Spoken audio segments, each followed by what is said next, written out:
أعوذ بالله من الشيطان الرجيم. بسم الله الرحمن الرحيم.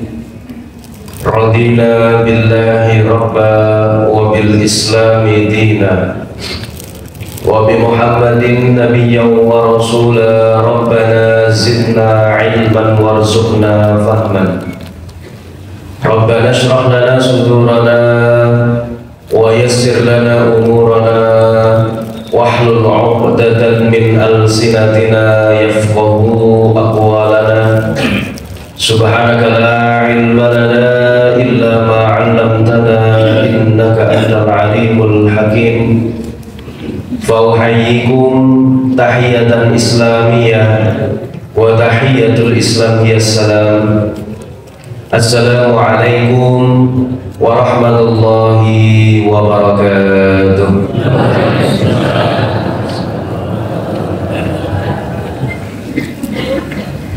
Sehat seluruhnya Bapak Ibu. Asrap nongkrong buat hari ini. Dingin gitu mungkin. Alhamdulillahi Rabbil Alamin. Alhamdulillahi bari'in nasam wa khaliqil lawhi wal qalam. Ahmaduhu ta'ala ala ma azda wa an'am.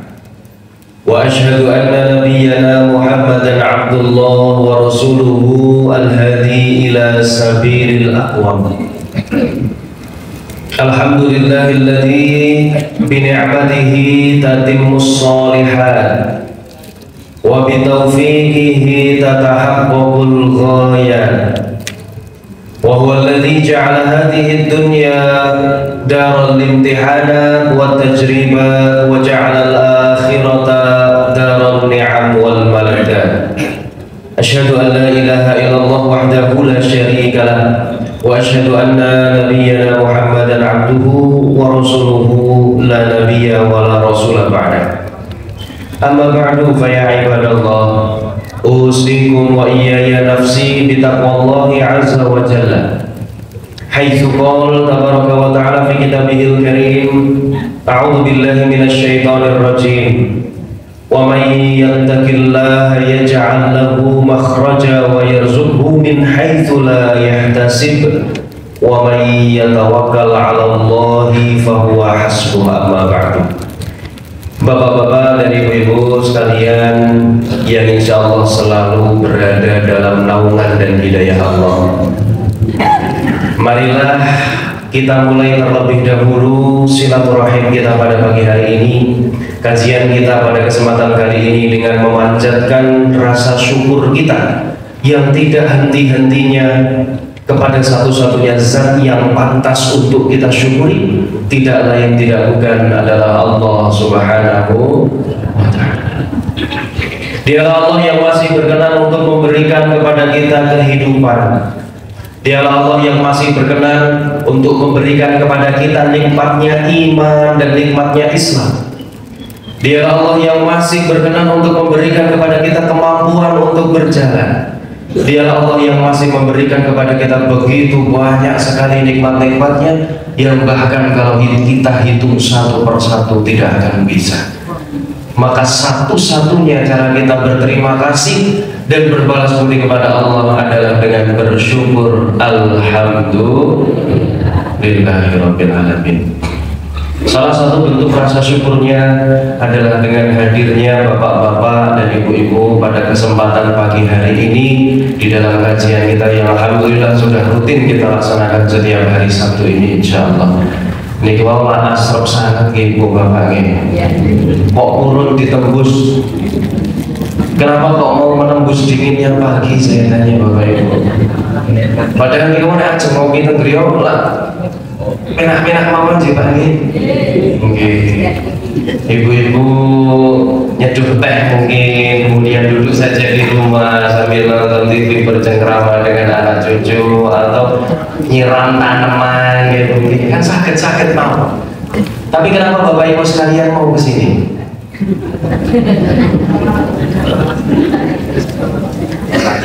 semata-mata niat kita tidak lain tidak bukan hanyalah untuk beribadah, li'i'la'i kalimatillah, dengan tolabul. Saya mohon Bapak Ibu, kalau masih ada yang niatnya salah datang ke sini, kembali diluruskan kembali niatnya. Kalau bahasa Arabnya itu namanya tajdidun niyah. Tajdid itu memperbaharui niat, niat berarti tajdidun niyah itu memperbaharui niat.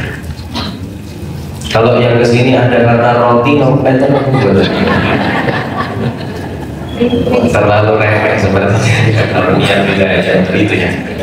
Maka kita luruskan kembali niat kita semata-mata untuk Allah, dan insya Allah sekarang ini kita sedang berada di jalan Allah. Fisabilillah. Seandainya sepulangnya dari sini kemudian saya terkapar, tidak berdaya, kemudian diambil oleh Allah, maka saya sedang meninggal di jalan. Seandainya bapak-bapak dan ibu-ibu sepulangnya dari sini tiba-tiba di depan rumah ada kulit gedang,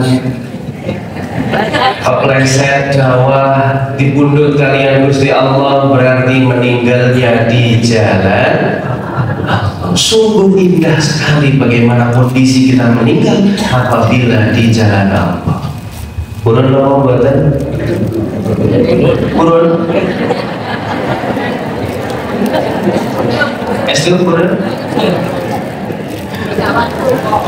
Nek fisabilillah purun sih.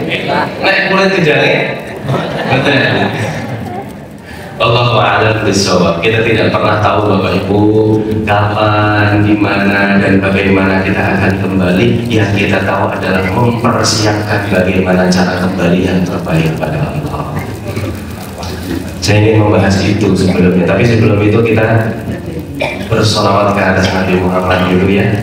Saya tadi belum ikut. Salawat dan salam semoga senantiasa tercurah kepada junjungan kita, Nabi besar kita, Nabi Abu Muhammad Sallallahu Alaihi Wasallam, dan semoga kita termasuk ke dalam golongan umat beliau yang nanti mendapatkan syafaat fi yaumil akhir. Amin. Marilah kita bersolawat kepada Nabi Muhammad seperti di awal tadi bersama-sama. Sallallahu ala Muhammad.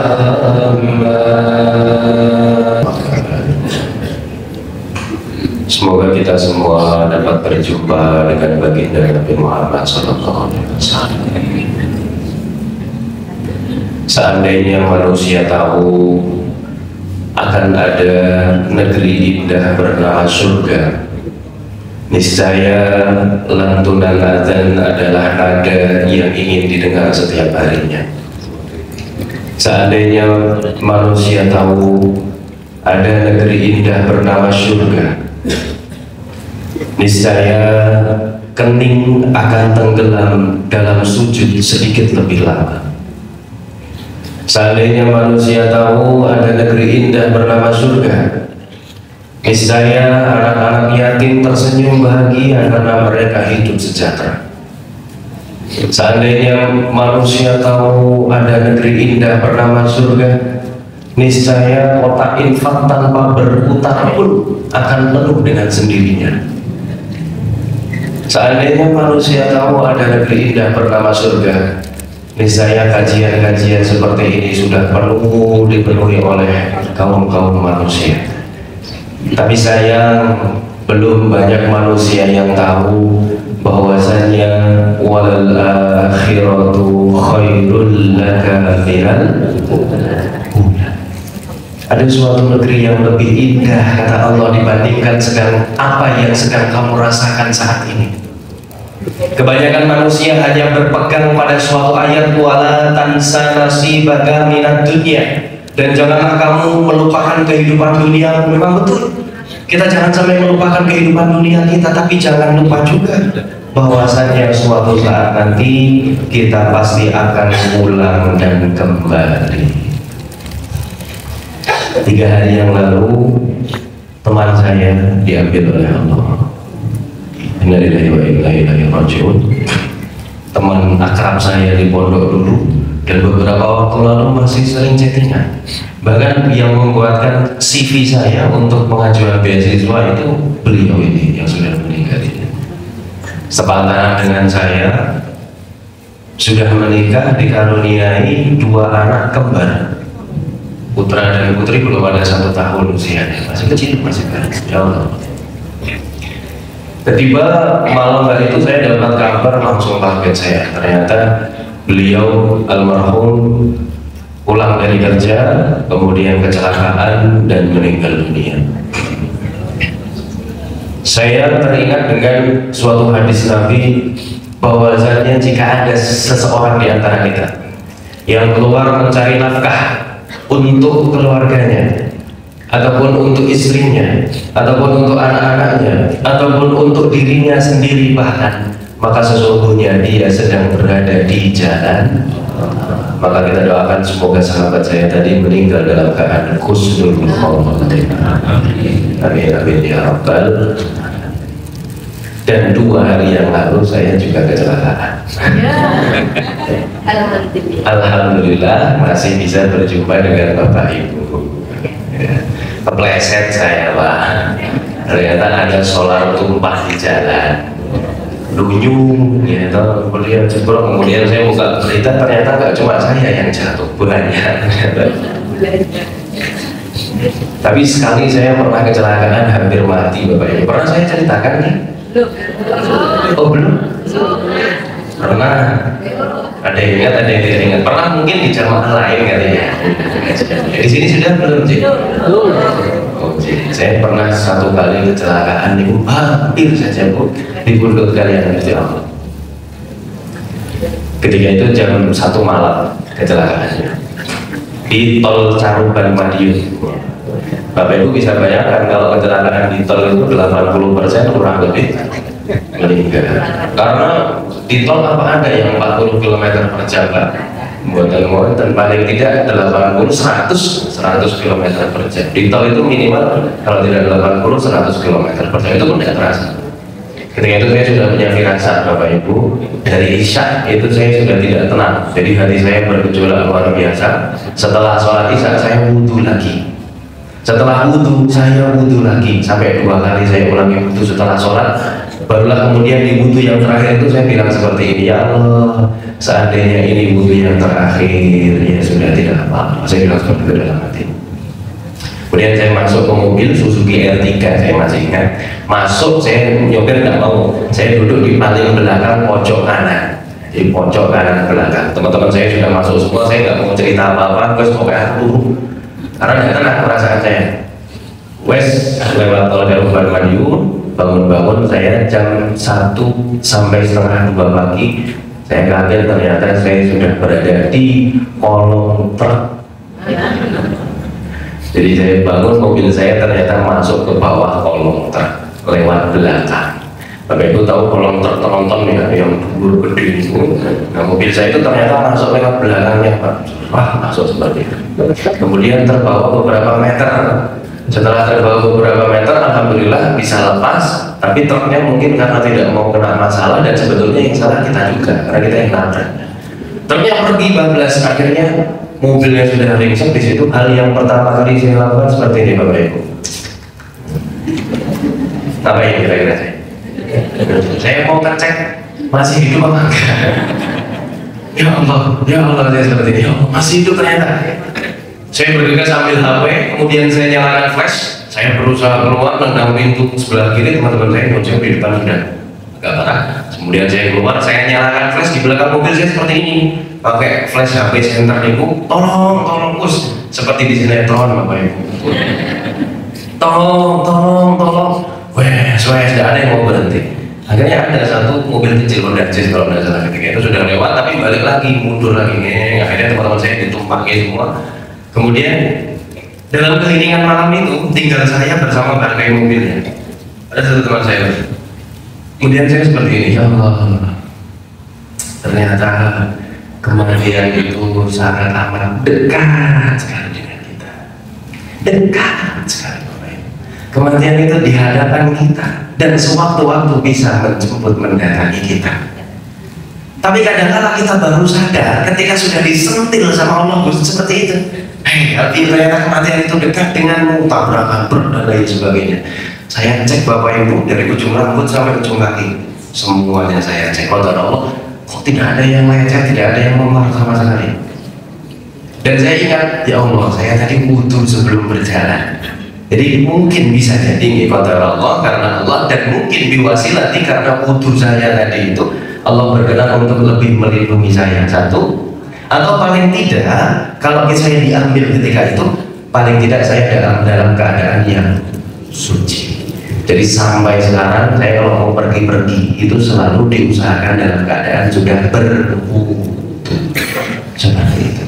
Karena tadi itu Bapak Ibu sekalian yang dirahmati Allah, ternyata ya Allah, innal mautal ladzi tafirruna minhu fa innahu mulaqikum thumma turadduna ila 'alimil ghaibi wasyahadah fayunabbi'ukum bima kuntum ta'malun. Qul, katakanlah ya Muhammad, innal mautal ladzi tafirruna minhu.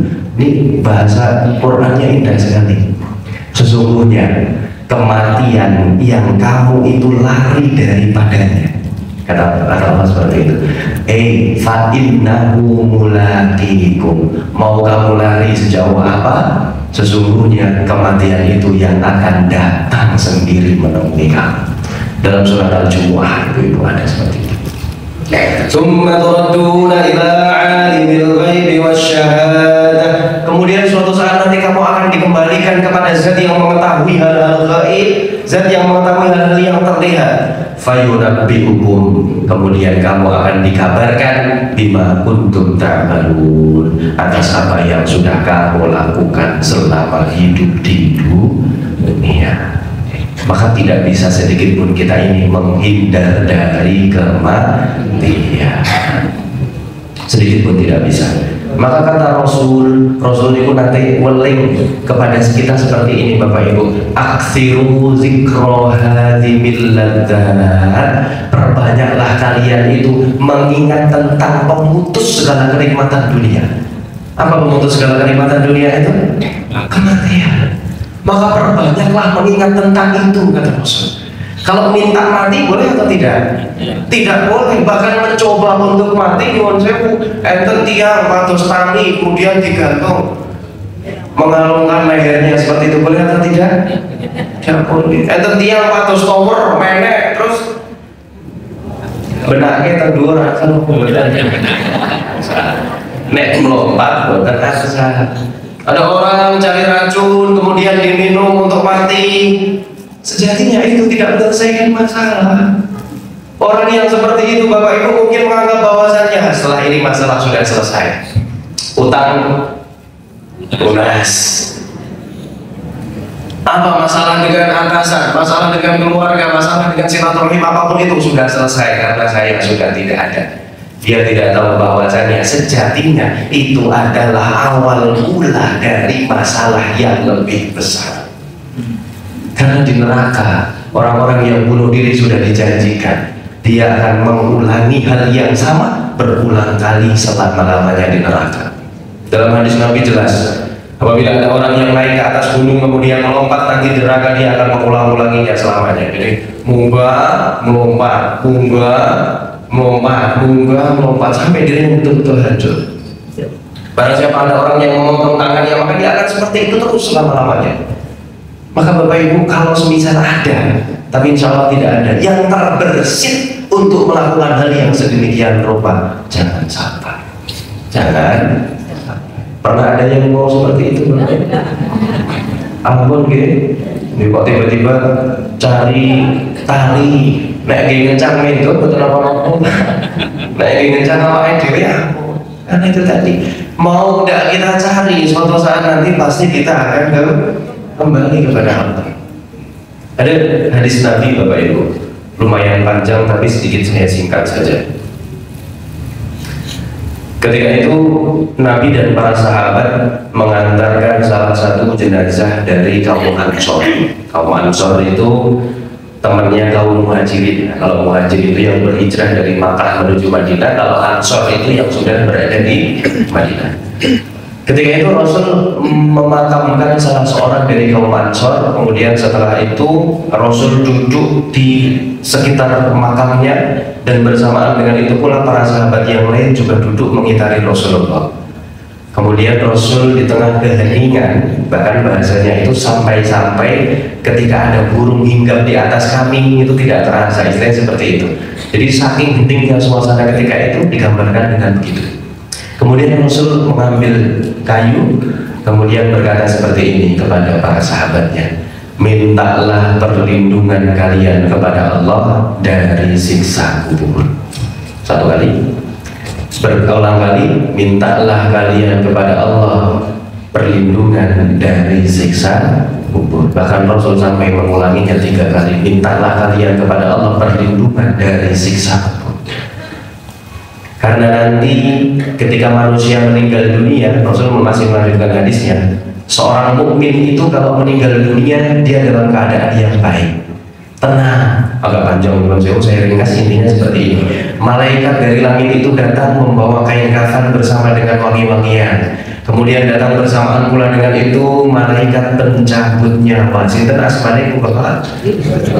Israfil. Sampun nanti kepanggil apa teh? Abu pernah ya, nanti akan bertemu, semuanya pasti akan bertemu dengan malaikat yang satu ini, malaikat Israfil. Malaikat Israfil datang, kemudian berkatalah kepada jiwa yang beriman itu, kembalilah kamu kepada Allah, irji'i ila rabbiki radiyatan mardiyah. Sekarang sudah waktunya pulang, kemudian kembali. Ibaratnya orang yang beriman itu akan diambil ruhnya atau nyawanya halus seperti tetesan air yang mengalir. Jadi halusnya luar biasa hebat. Meskipun sehalus-halusnya bagaimana nyawa itu sedang dicabut, tetap terasa sakit. Dulu Nabi Muhammad saja, seorang Rasul, seorang Nabi, masih merasakan sakitnya sakaratul. Sampai-sampai malaikat Jibril memalingkan wajahnya ketika Nabi Muhammad diambil.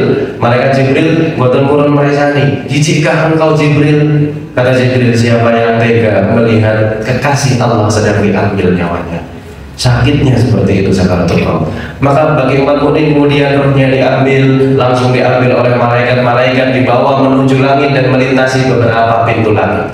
Malaikat-malaikat yang ada di langit saling berebutan dan bertanya-tanya, ini jasad siapa? Ini roh siapa? Maka malaikat kemudian berkata, ini adalah rohnya Fulan bin Fulan, dipanggil dengan panggilan paling indah yang pernah berada di bumi, Fulan bin Fulan. Setelah itu Allah berkata, catatlah amal-amal baiknya, kemudian kembalikan ruhnya ini kepada jasadnya. Seketika itu ruh kembali kepada jasad dan sudah berada di bawah kubur.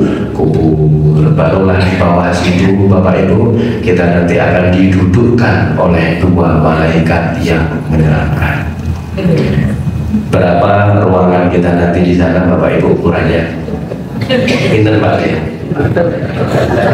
2 kali 1 buat TPR. 2 kali 1 itu luas liang lahannya.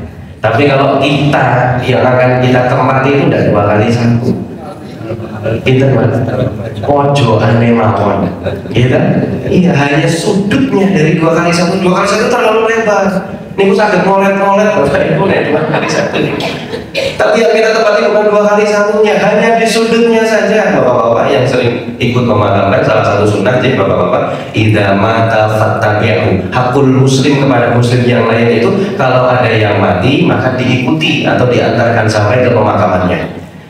Ketika sudah masuk di situ, kemudian kita ditelungkupkan, dibukalah dibukalah tali pocong kita, kemudian pipi kita disentuhkan ke tanah, ditelungkupkan seperti ini, disadari, ngagem nopo nika, gelu niku singkatan saya ngomong. Nggih, gelu niku ada sendon-sendon niku, bolong, atau batu bakar ya. Kalau ibu jarang mengikuti sampai ke pemakaman, maka yang terjadi seperti ini Bu, ditelungkupkan kemudian dikasih gelu, Barulah kalau semisal sudah siap betul-betul sempurna, ditutuplah dengan bambu. Ditutupnya piring seperti ini. Kalau di sini saya lihat, kalau dulu saya untuk memakamkan di Jawa Timur di Ponorogo itu tidak seperti ini, tapi di dalam 2x1 itu digali lagi kotaan selebar badan yang mau dikebumikan. Jadi pun itu minta terus betul sakit nomor, jadi dimasukkan ke dalamnya itu. Barulah bambunya itu ditutupnya seperti ini, mendatar, seret kata ini. Kalau di sini miring, kalau Jawa Timur itu sebagian seperti ini, seret. Ditutup dengan itu, barulah ditimbun dengan tanah yang tingginya juga kurang lebih 2 meter. Saya tanya, kira-kira kalau mau bangkit apakah bisa Bapak Ibu seperti itu? Sulit ya, nembus spring, nembus lemak. Oh, ada bisa. Maka ketika umat mukmin, kemudian saya lanjutkan hadis yang tadi, didudukkan oleh malaikat, kemudian ditanyalah 3 pertanyaan yang sudah pasti nanti kita akan dapatkan. Apa saja Bapak Ibu, kita berani dulu nih. Man roh, coba ini kalau tangan lagi man roh buka. Oh tentunya mau angel jawab. Man roh buka, siapa Tuhanmu? Rabbi Allah, Tuhan saya adalah Allah. Tapi nanti tidak bisa jawab dengan sendirinya, sesuai dengan bagaimana amal perbuatan kita, dosa-dosa kita dan lain sebagainya. Pertanyaan yang kedua, waman nabiyuka, siapa nabimu? Nabi Muhammad SAW. Pertanyaan yang ketiga, wama dinuka, apa agamamu? Islam. Bagaimana mau menjawab bahwasanya Tuhan saya adalah Allah, sedangkan ketika hidup saja tidak pernah dekat dengan Allah? Bagaimana mau menjawab bahwasanya Tuhan saya adalah Allah, sedangkan dipanggil oleh Allah 5 waktu saja, datangnya kadang-kadang masih 4 waktu, bahkan tidak datang sama sekali? Bagaimana mau menjawab bahwasanya Tuhan saya adalah Allah, sedangkan ketika ada masalah tidak diceritakan ke Allah? Bagaimana mau menjawab bahwasanya Tuhan saya adalah Allah, sedangkan kalau mau meminta bukan kepada Allah tapi kepada orang-orang yang dianggap sakti dan lain sebagainya? Bagaimana mau menjawab bahwasanya Tuhan saya adalah Allah, sedangkan semasa hidup saja kita jauh dari Allah? Pertanyaan yang pertama lumayan sulit. Pertanyaan yang kedua, siapa nabimu? Bagaimana mau menjawab bahwasanya nabi saya Nabi Muhammad, sedangkan sunnah-sunnahnya banyak kita tinggalkan? Sedangkan bersolawat kepadanya saja kita enggan, tidak mau. Lantas yang ketiga, apa agamamu? Bagaimana mau menjawab bahwasanya agama saya adalah agama Islam, sedangkan ternyata Islam selama ini hanya tertulis di KTP saja, sedangkan nanti di bawah sana tidak membawakan KTP. Nek ditekoni apa agamamu terus, itu saja. Betul saja. Semua jawaban kita, setiap panca indera kita akan menjawab dengan sendiri. Barulah ketika itu bisa menjawab dengan sempurna, maka dia akan ditampakkan dengan surga setiap harinya. Karena sudah ditampakkan dengan surga itu, maka dia berkata kepada Allah, ya Allah, cepatkanlah hari kiamat. Jadi orang yang beriman yang sudah di dalam kubur merasakan nikmatnya kubur itu, dia berkata kepada Allah, ya Allah, cepatkanlah datangnya hari kiamat. Karena apa? Dia sudah tahu bagaimana sedikit aroma surga, maka dia ingin buru-buru untuk ke sana. Padahal di dalam kubur dia sedang merasakan nikmat yang luar biasa juga. Tapi sebaliknya Bapak Ibu, bagi orang-orang kafir, tidak berislam, tidak beriman pula, banyak mengerjakan keburukan, sebaliknya dari tadi, diambil dengan kasar, dikembalikan dengan kasar, didudukkan dengan kasar, kemudian menerima azab kubur. Maka Rasul sampai bilang 3 kali, minta perlindungan kamu dari Allah dari siksaku, dari siksaku, supaya semoga nanti kita semuanya bisa terhindar dari siksaku. Amin. Tabarakalladzi biyadihil mulku wa huwa ala kulli syai'in qadir.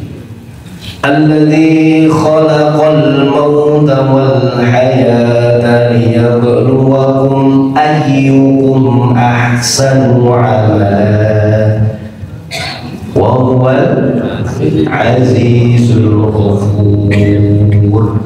Dialah Allah yang menciptakan hidup dan mati untuk menguji siapa di antara kamu yang paling baik amal perbuatannya. Maka Bapak Ibu sekalian yang dirahmati Allah, pagi hari ini saya ingin berpesan kepada diri saya sendiri dan juga kepada jamaah sekalian. Dunia ini hanyalah stasiun tempat transit, bukan tujuan akhir kita. Jangan sampai kita terlena dengan dunia yang fana seperti ini, Bapak Ibu. Kita tahu bahwasanya dunia ini adalah tempat hukuman bagi seorang nabi. Nabi siapa? Nabi Adam. Nabi Adam kan dulu tempatnya di surga, makan buah khuldi, melanggar satu larangan Allah, kemudian diturunkan ke dunia, dihukum, dikeluarkan dari surga, kemudian diturunkan ke dunia. Berarti dunia ini adalah tempat hukuman bagi Nabi. Sedangkan ada orang yang bersenang-senang di tempat hukuman. Ada orang masuk penjara kemudian bersenang-senang, kan? Wah, alhamdulillah saya di penjara, saya senang. Maka kalau ada orang yang bersenang-senang di dunia ini, sebetulnya dia tidak tahu bahwa saya suatu saat nanti pasti dia akan kembali kepada Allah. Maka kembali Bapak Ibu, kita ingat-ingat, bisa jadi ini adalah kesempatan ngaji terakhir kita.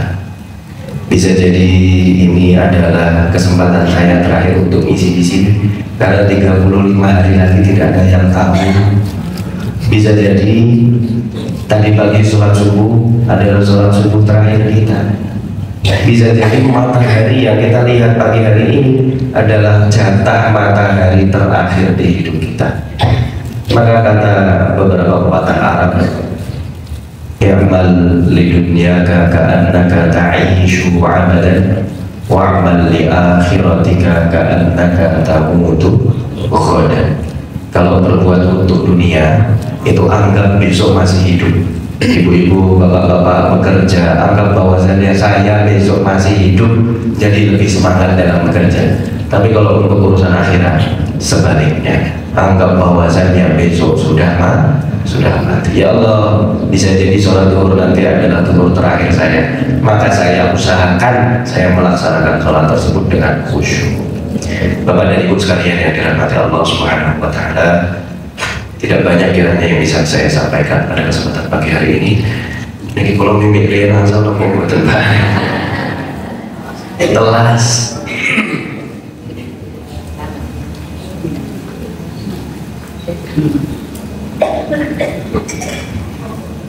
Alhamdulillah.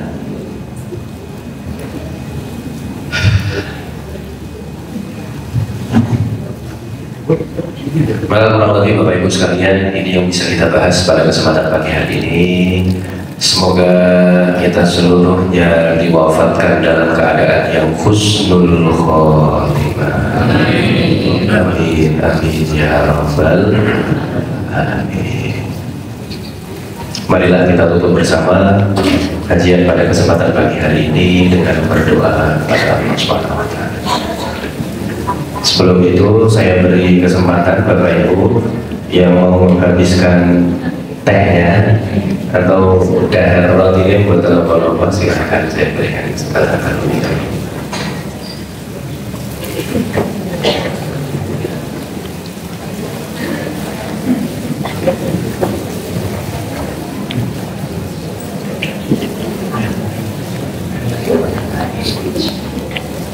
Ditelaskan ya.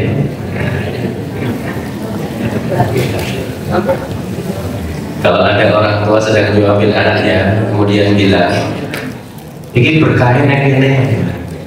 Setiap suapan bilangnya, ini berkahin yang ini sampai habis seperti itu. Itu apa tadi dihabiskan. Jadi berkahnya itu di akhirnya di situ. Saya dulu pernah cerita, Aisyah itu menangis karena minum air. Karena ini nanti akan dipertanggungjawabkan. Ayo.